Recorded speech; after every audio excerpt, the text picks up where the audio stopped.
Good morning, everyone. On behalf of the City of Edinburg, I'd like to welcome you to our Out of This World UFO Conference 2016. My name is Leti Leija. I am the Director of Library and Cultural Arts for the City of Edinburg and one of the organizers of this event. We're very happy to have you here. They say if you build it, they will come, and I'm glad you came.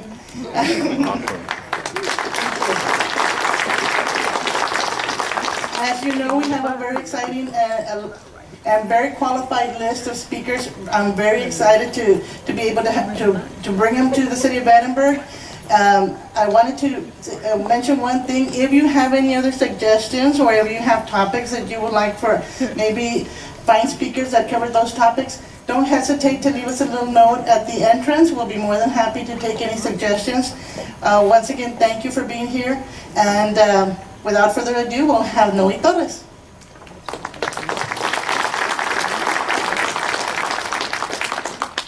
I want to get a picture of this nice audience for the Facebook, so everybody smile, okay? There we go. Maybe a couple. We have been really gratified at the response to our 5th annual Edinburg UFO Conference and Festival. We've had coverage all over the U.S. We have a lot of people here from out of town, and we're very happy that you all came down to see us. I talked to a number of folks from San Antonio, Houston, Dallas, and a friend of mine from Louisiana will probably be arriving later, but as you can imagine, that's a long drive, and he does drive. Anybody here from Louisiana yet? Oh, okay, we have one. I'm not with your friend. No, I understood, no. So anyway, Steve Andrasko will be joining me shortly. He's the co-presenter. I call him my color commentary guy, so those of you that watch sports know that the color commentary guy is the one who kind of fills in, because he went with me on this journey that I'm going to talk about today. It's one of the most interesting, and also it happens to be one of the oldest UFO cases in the state of Texas that Steve and I have investigated. And then recently we had a wonderful opportunity to go to Aurora at the invitation of their city commission.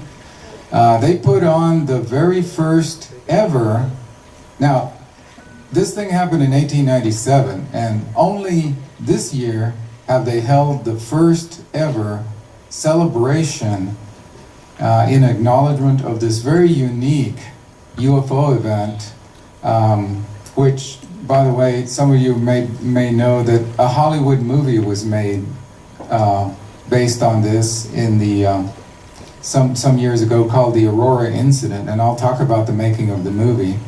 And also many books have been written about the Aurora UFO incident. In my book, The Real Cowboys and Aliens, UFO Encounters of the Old West, I have a chapter in the book about the Aurora case, and I also include other stories of actual cowboys and ranchers and cattlemen from the Old West in America having UFO encounters, metallic discs flying across the sky, strange entities standing outside their craft, hovering in the background. You know, those sorts of cases, believe it or not, were being reported in the newspapers and journals of the 1800s in North America. So it's very difficult to explain those away as having been some kind of aircraft, because we know that in the 1800s there were no aircraft. So Steve and I had an opportunity to go to Aurora, Texas, and look into this case and talk to some of the descendants of the original witnesses of this, who still live in the Aurora area. In case you're thinking that this was some kind of thing that happened and just word of mouth, it was actually covered by a number of newspapers when it happened in 1897, including the Dallas Morning News. It was also covered by the Fort Worth newspaper at the time. And I'm going to explain more about what the newspaper coverage was. But we've divided this presentation into logical chunks so that we can focus on each aspect of this very interesting story. First of all, let me just tell you in essence what happened is this strange object was seen hovering over the town. It was somewhat cylindrical in shape. This is an artistic representation done by a friend of mine, Neil Reeby, who illustrated our book, The Real Cowboys and Aliens. He did all the illustrations in it.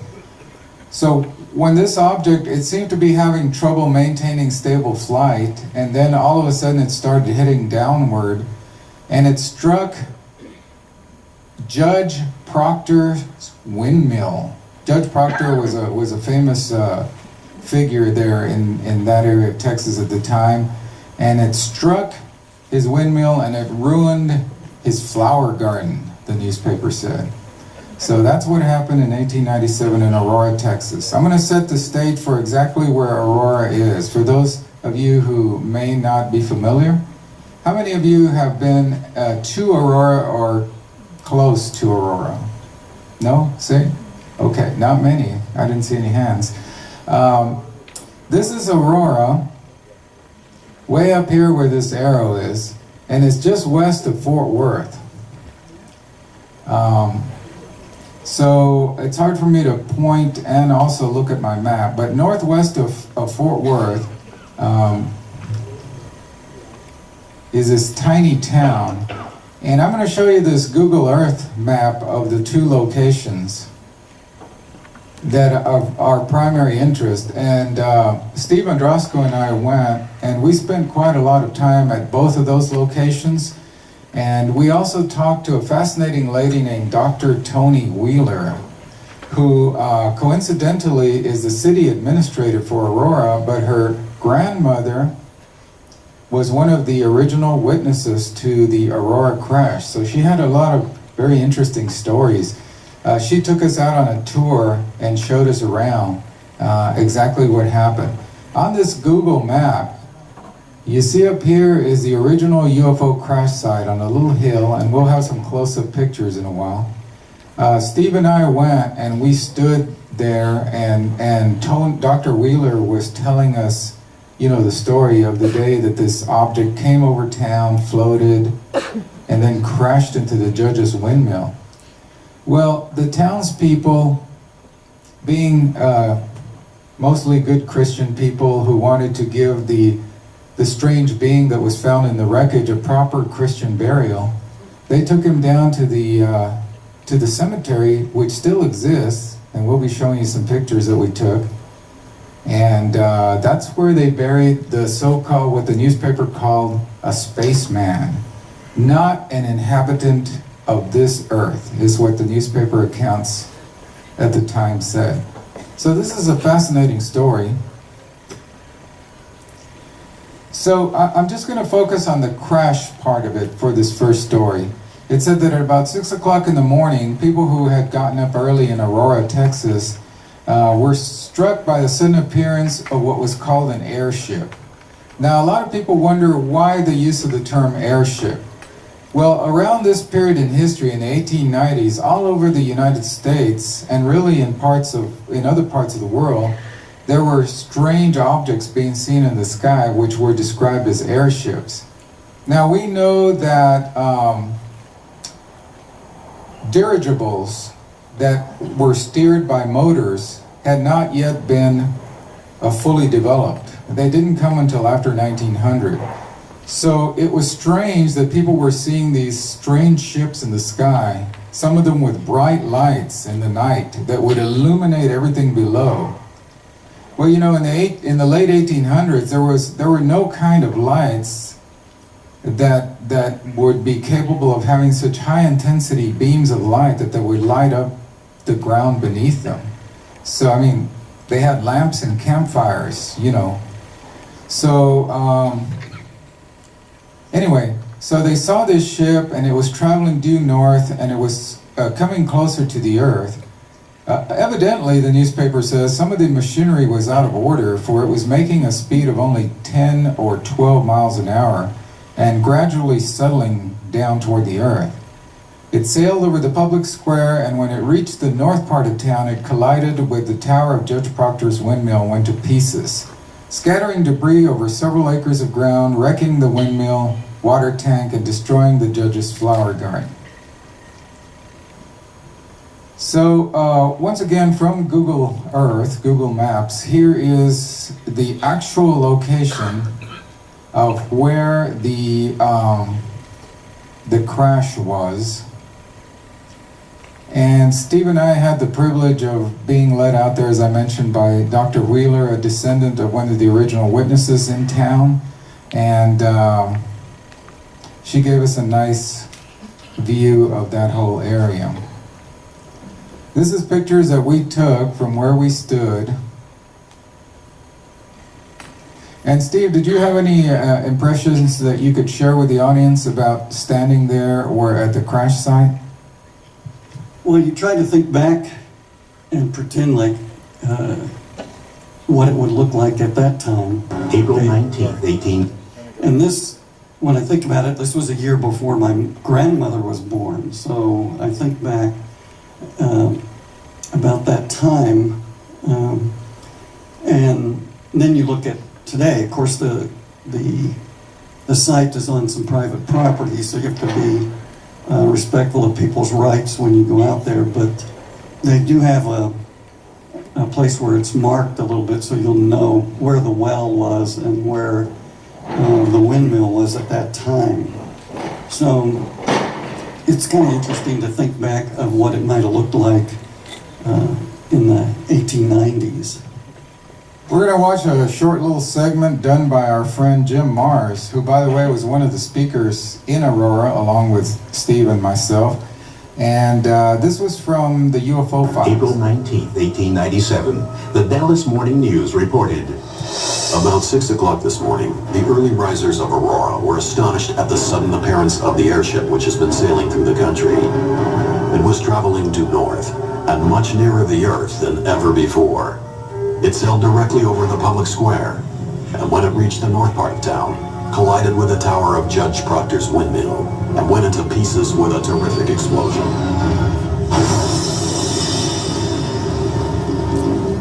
Scattering debris over several acres of ground, wrecking the windmill and water tank, and destroying the judge's flower garden. According to the local legend, many of Aurora's residents raced to Judge J.S. Proctor's farm to help in any way they could. What they found was beyond comprehension. Okay, we'll get into what they found here in just a moment, but I just wanted to introduce the crash. And so we can scoot down here a little bit. Now, that's where the well was. It's still there, it's just covered up. Halfway? Yes. So that was the well, and it was connected to a windlass or a windmill, like a water well. And so the windmill helped to pump water from the well, and it might not have been necessarily like a windmill that people think of now. It was more what people call a windlass or things like that. So it may not have had the blades like a windmill, but it was definitely a tower, and it's probably about, maybe 15 to 18 feet tall. Whatever came down from the south crashed into it, hit the ground, and exploded. Took everything out of the well to use it for drinking. After about 12 years of doing this, they ended up acquiring terrible maladies and goiters and just arthritis and really bad things that happened to them health-wise. And if there's anything there, but obviously that. So one of the big things that people said that they used to debunk it was that there was never a windmill. There was. Okay, Daniel, raise your hand so everybody can see. He was a narrator of that piece. He was with us there in Aurora. And Daniel is actually the organizer of the Aurora UFO Festival, which is held in April. So we've got some leaflets out there if you all are interested in going up to Aurora next year for the next conference. There'll be a lot of very good speakers like you'll hear today, and we encourage everybody to go. It's really close to Dallas, Fort Worth, so you can make a little vacation out of it. Let's talk about the ship that crashed next. So it was built of an unknown metal, the newspaper accounts of the day said, resembling somewhat a mixture of aluminum and silver, and it must have weighed several tons. Well, we know that airships of that time, hot air balloons and things like that, they would not have weighed tons, and they would not have been made of metal, and there would have been a very obvious looking balloon component to it. How many of you heard about this balloon that crashed in Central Texas a couple weeks ago? Well, you know, there were pictures of the deflated balloon, you know. So it was obvious that this was something else. It was a mixture of aluminum and silver weighing several tons.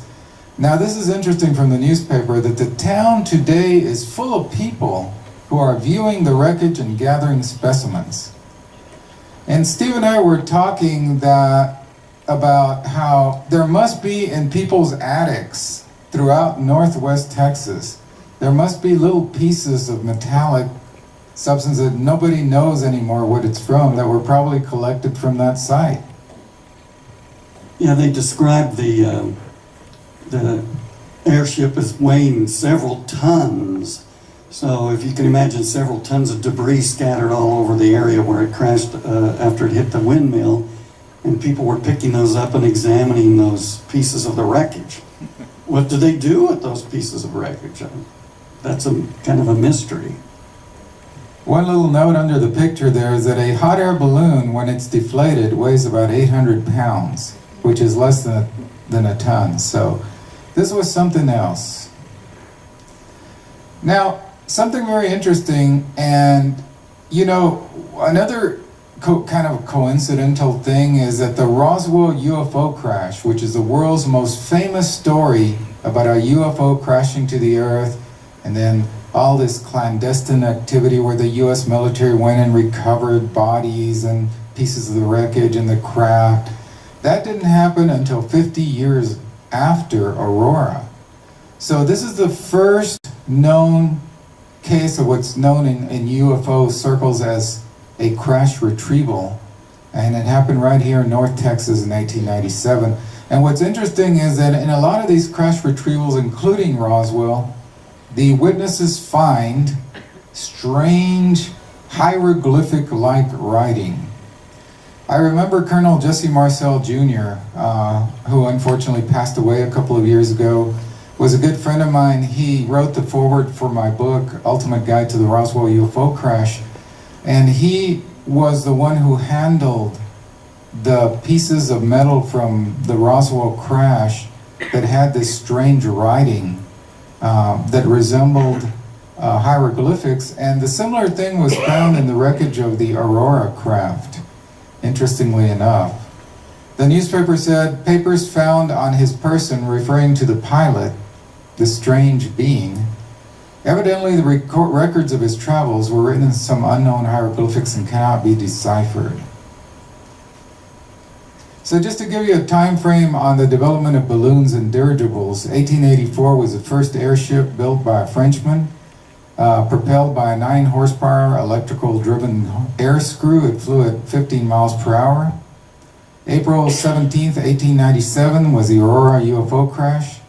And the year afterward, the first passenger carrying non-rigid airship was invented in Paris. And he used a propeller attached to a motorcycle engine. So as you can imagine, the development of dirigible, steerable balloons was still in its infancy. I mean, they weren't all over the skies everywhere you looked. So we had this period of time in America where airships were seen throughout the U.S., starting in California and Washington State, and coming on down into the West and the Southwest. As I mentioned earlier, some of these airships at night were very brightly illuminated. In fact, we read stories in newspapers where the ground beneath these airships would be lit up like with huge spotlights. You know, we can only guesstimate what the source of power might have been for those powerful spotlights, but there wasn't anything like that known to mankind at that time. And if you're a big fan of science fiction, some of the early science fiction writers, like when they wrote War of the Worlds and some of the John Carter books later, some of the descriptions of their airships are very similar to what the people describe in these newspaper articles. So when they wrote, they used their imagination, but they also, borrowed from what was written at the time. And I'm glad Steve said that, because I wanted to point out that science fiction as a literary genre or theme had not yet been developed. War of the Worlds was not which is generally considered as the first science fiction novel by H.G. Wells. It has spawned many movies, and the concept has been used by numerous other authors and movie makers. It wasn't written until a couple of years after the Aurora crash. So was it perhaps partly inspired by that? It's possible, although we don't have any historical evidence of that. But science fiction did not exist. You couldn't turn on a TV set, because there were no TV sets, and watch some science fiction show, because there were no science fiction shows. And you couldn't pick up a science fiction novel, because there were no science fiction novels. So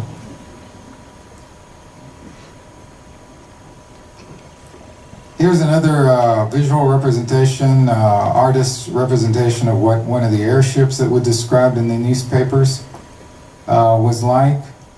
Not only were the airships bigger, faster, and more robust than anything then produced by the aviators of the world, they seemed to be able to fly enormous distances, and some were equipped with giant wings. And they have files from almost 1,500 newspapers from across the U.S., many of which I've been able to look up. I subscribe to a number of historical newspaper archives, which are very, very interesting, because you can go back in time to the 1800s and read the newspaper accounts from those days. If anybody's interested in that, newspapers.com is one of the ones I subscribe to, which has a lot of really old newspapers. You can see the entire newspaper. And that's one of the fun things about us being librarians. Sometimes we get to do some of this research while we're at work, so it's kind of fun. During our lunch period and breaks only, of course. Okay, the Spaceman. The song by David Bowie runs through my mind. The late great. The pilot of the ship was supposed to have been the only one aboard, the newspaper said. And while his remains were badly disfigured, enough of the original has been picked up to show that he was not an inhabitant of this world. A bold statement for 1897 in Texas. This was the buckle of the Bible Belt, and people were very conservative, church-going for the most part. And for someone to suggest that an inhabitant from the other world had crash-landed in the middle of town in a metallic cylinder, that was a bold statement. Mr. T.J. Weems, the U.S. Army Signal Service officer at this place, an authority on astronomy, gives his opinion that the pilot was a native of the planet Mars. Now, very, very interesting, Mars as a possible place where life existed was very much in the news at that time, because an American astronomer, Percival Lowell, had published his book a few years before called Mars, in which he suggested that life may have once existed on Mars or may still exist. And in fact, even today, we're not completely certain. There could be evidence of microbial life. Some have suggested there's evidence that water did exist in large quantities at one time. So back then, it sounds to us now kind of naive that people were speculating that this being was from the planet Mars, but not really if you stop and think about it, because we're not really completely able to rule out that life may have existed on Mars in some form in the past. And it wasn't that long ago, because I remember this vividly from being in the first grade at Ben Franklin Elementary in Muskogee, Oklahoma, when the space program was just starting with the Mercury spacecraft and stuff. And I remember my principal coming in and giving us a lecture on what people would look like that came from Mars, and he described what he thought people, and so they believed that there could, that there were canals on Mars and that there could be human type life, and this was back in the early 1960s or late 50s, I guess. So it wasn't that long ago when we still did not have all the information that our space program revealed to us. The MUFON organization in Texas and in the U.S., the Mutual UFO Network, how many of you are familiar with that? They have an extensive set of historical records about the Aurora crash. MUFON has done several investigations. They have newspaper clippings on their website. And by the way, I've been a longtime member of MUFON, and I'm the former state section director for South Texas.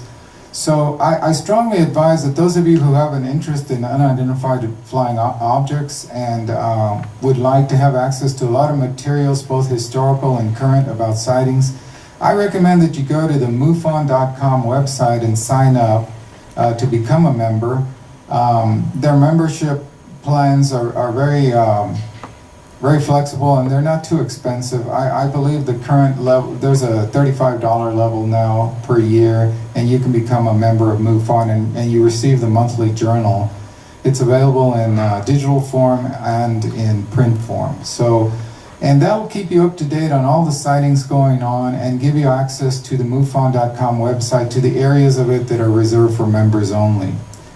So this is, what I'm showing you here is from MUFON's research into this case, and this is one of the first-hand witnesses who was interviewed by the Dallas Times-Herald in 1973, and who was almost 92 years old at the time she was interviewed, and she recalled the incident vividly. She said the pilot was torn up and killed in the crash.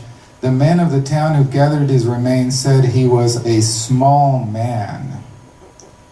She was 15 at the time of the incident and had basically forgotten about it until there was a big uproar and furor about it in the 70s. They discovered the headstone where the mysterious being was buried, and it had, someone had drawn a little UFO on it from way back when, and then that headstone unfortunately was stolen.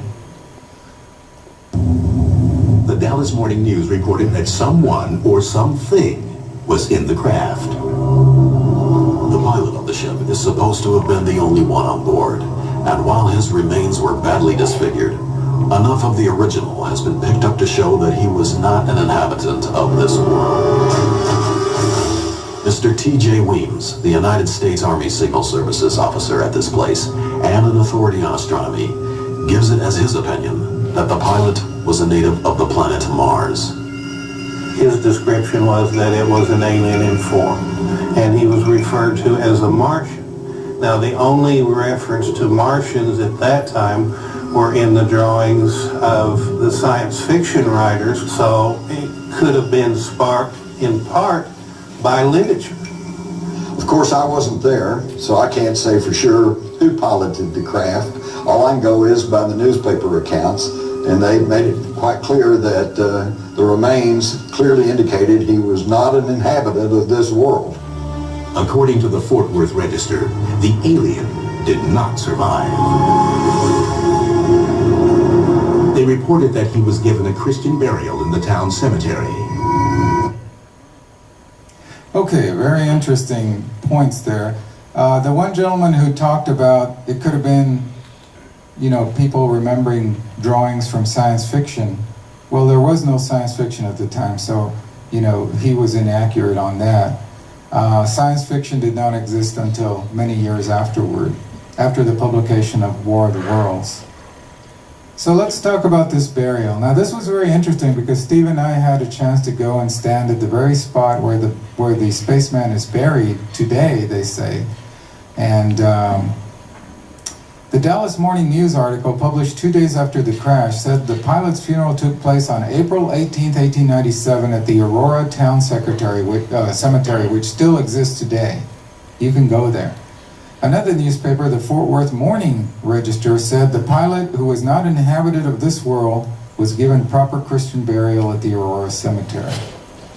Here's what an aerial view of the Aurora Cemetery, and the arrow points to exactly where this grave is located, among that stand of trees near Cemetery Road. The location of the grave of the spaceman, currently marked by a huge stone, which we'll show you in some pictures we took. When we went there this past April to speak on this at the Aurora, the first ever Aurora UFO Festival, this was what we went out with Dr. Wheeler and others. Travis Walton was with us. A number of other UFO dignitaries went with us. The cemetery has been previously victimized by vandals who destroyed and removed the grave marker that you see on your right side of the screen, which has what looks like a UFO. That's what was there in the 70s and was subsequently stolen. And so today we have, the city has placed this large rock that you see on the left side of the screen. Here's all of us gathered around the grave of the spaceman on April 16, 2016. I'm going to let Steve give us some of the thoughts that came in his mind while Travis Walton and Daniel Jones and a bunch of us were there looking at this remarkable spot. Well, first it was very peaceful there, and they had lots of wildflowers growing throughout the cemetery. Lots of bluebonnets were in bloom at that time, and it was very interesting to go. I used to go with my mother. She was a member of the Genealogical Society when I was a child, and go to old abandoned cemeteries and write down the names, and so it kind of brought back some memories of that. And from what I remember, I think the original cemetery was owned and run by the Masonic Lodge there in that area. And so the Masons really didn't want anyone going in and disturbing the grave markers that were there. This is a picture I took of Travis Walton pointing to the state historical marker that you can find there at the Aurora Cemetery that says this. This site is also well known because of the legend that a spaceship crashed nearby in 1897 and the pilot killed in the crash was buried here. So even the state of Texas has put that historical marker. Lesser known groups and societies like the Sonora Aero Club and NIMSA that had these dirigibles and had these airships flying around back in the 1800s, where none thought to be a good something like that, Steve. That's the big question right there. You know, if that was happening, where are the ships now? The plans have definitely been found in a weird book by Charles Delchau. He had all these concepts and sketches and designs for these aeroships. Who would have built them? I mean, somebody would have had, there does have been a company Yeah. manufacturing this. And they actually moved it, which is great. Why they wrote Happy Birthday, Ned, I don't know. Well, Tomorrow I get is- it, but the thing is, he crashed on Sunday, or what? Not Sunday. It was April the 17th, which would be tomorrow. Okay, so we had a good visit. Dr. Wheeler was a very gracious host. And the city of Aurora, which is a very, very small town, I mean, they really struggled to put together this celebration or this historical remembrance of what happened. But what I like is the attitude of the city is that this is a valid historical event that really kind of put their town on the international map. And really, people come from all over the world to visit the site where the spaceman is buried. So they wanted to hold an annual commemoration at the same time as when this happened. And this coming year, I think, is the 160th or 120th. Thank you, Daniel. So 120th. And so they really are getting behind this, and we think it's great. Daniel and I were there to fully support them and to try to get them launched, get a conference, annual conference like this one here in Edinburg launched there in this tiny town of Aurora. Daniel, if you had a microphone, I'd ask you for additional comments, but... You guys are doing great. It was a fantastic conference. We were glad to have both Noe and Stephen out, and we're looking forward to next year for April, the 120th anniversary. And you can find out more information over at Noe's table or our table over at Fort Texas. What's really cool is that Dr. Wheeler took us out on tours on a little minibus, and she narrated, you know, as we went to where the hillside where the crash happened, and then down to the cemetery, and she told the stories that her grandmother told, and it was just fascinating. This is, I'm going to let Steve go here in a minute, but I just wanted to show you, this is the program from this past Aurora Alien Encounter, which was held Saturday, April 16th. And we had Nick Redfern, who's here. We had Jim Mars, myself, and Steve. And we had Travis Walton there, and Ken Sherry wasn't able to attend.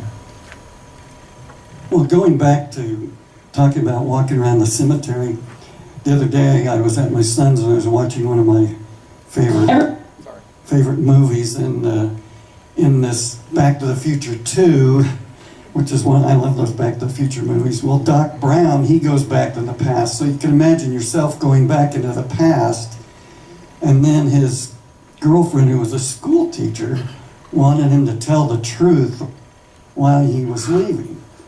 So when he told her the truth, there was no way, even though she was a big fan of astronomy and stuff, for her to believe the words that he told her. And so you can imagine going back into Aurora at that time, and how hard to believe it would be to find this kind of thing happening in your small town. So anyway, that was our experience. Everybody, please welcome Jim Mars. I'm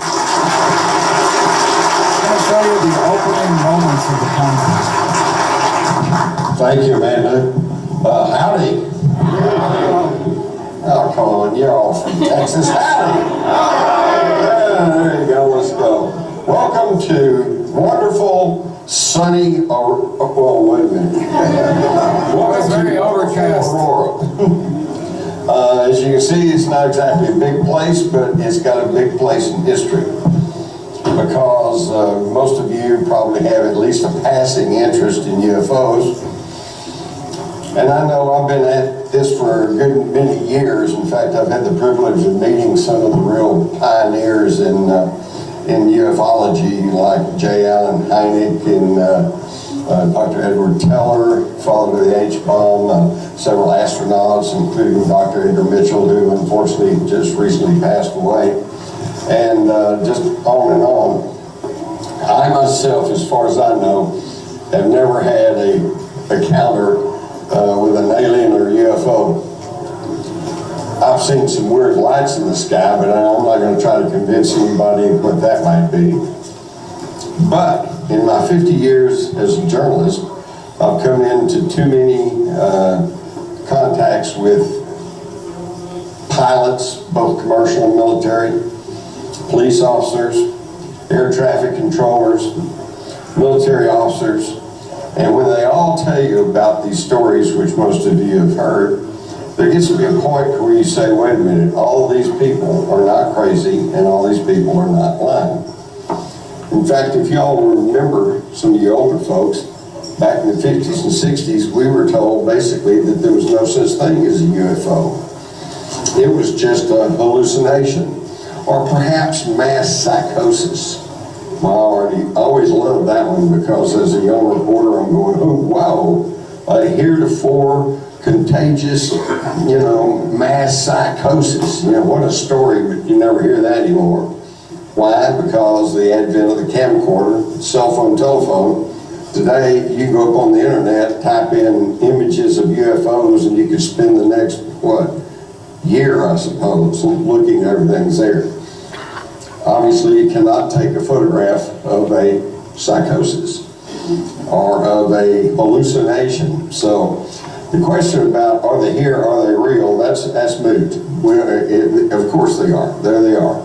So now the question becomes, and I hate to plug for my UFO book, but what is the alien agenda?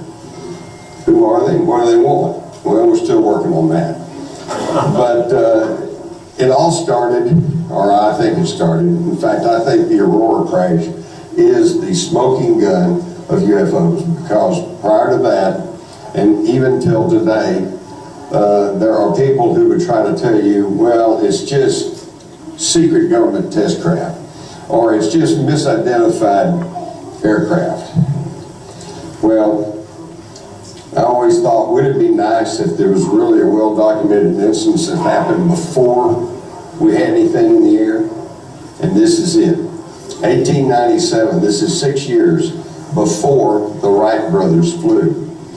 Nothing man-made in the air. And yet, we have all these reports that came in from all over Texas. It was a very interesting conference, and if you all have a chance to make the second annual one, which is coming up in April, I would strongly advise that you try to make it out there. It's a great time for viewing wildflowers too, right? Here's some more pictures of us there. Just briefly want to touch on the motion picture. We have about 5 minutes remaining. And then Steve and I will be out at our table if anyone has follow-up questions. As amazing as it seems, what you are about to see is true. What the people of Aurora, Texas saw. What in the world was it? Where in the world does it come from? And why in the world did it choose Aurora, Texas for its first out-of-this-world encounter? Aurora Encounter. A true story. Believe it or not. Aurora Encounter. Rated PG. I'll be the first to admit that this was not one of the major Hollywood releases of the 1980s, but it has a special place in Texas UFO lore, and it was filmed partly there in Aurora, Texas. Changes from the original story that were made for the movie: the spaceman does not die in the crash. He survives and interacts with the local townspeople. Also, the airship looks very different from the original description.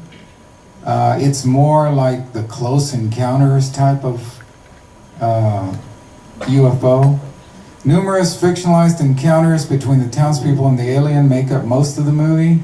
And in the end, the alien is shot at the end of the movie and buried in the town cemetery. So at least they decided near the end of the movie to go back to the original story.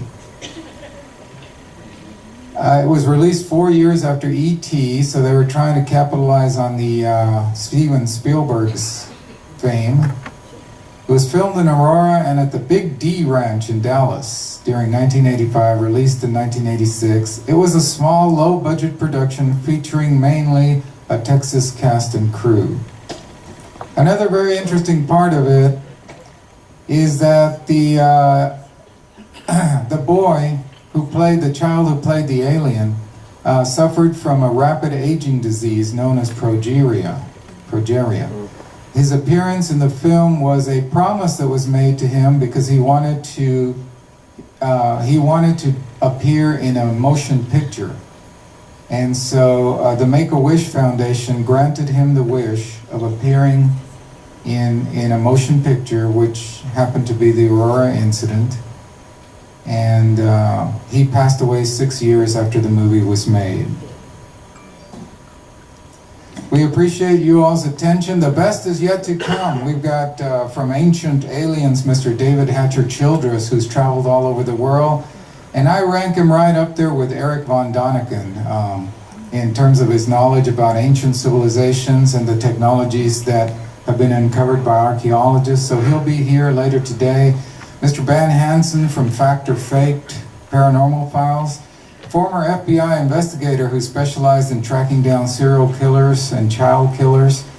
He has a fascinating high-tech presentation on what we can learn by studying major U.S. politicians' TV interviews about UFOs. So you won't want to miss that.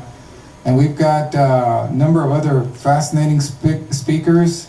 Dr. Lynn Katai on the Phoenix Lights, you won't want to miss that. She's world famous and travels all over the world talking about what happened in Phoenix, Arizona in 1997 when a hugely illuminated fleet of UFOs appeared over the city one night. Then we've got, of course, Nick Redfern and the Men in Black. Are there any Men in Black here today?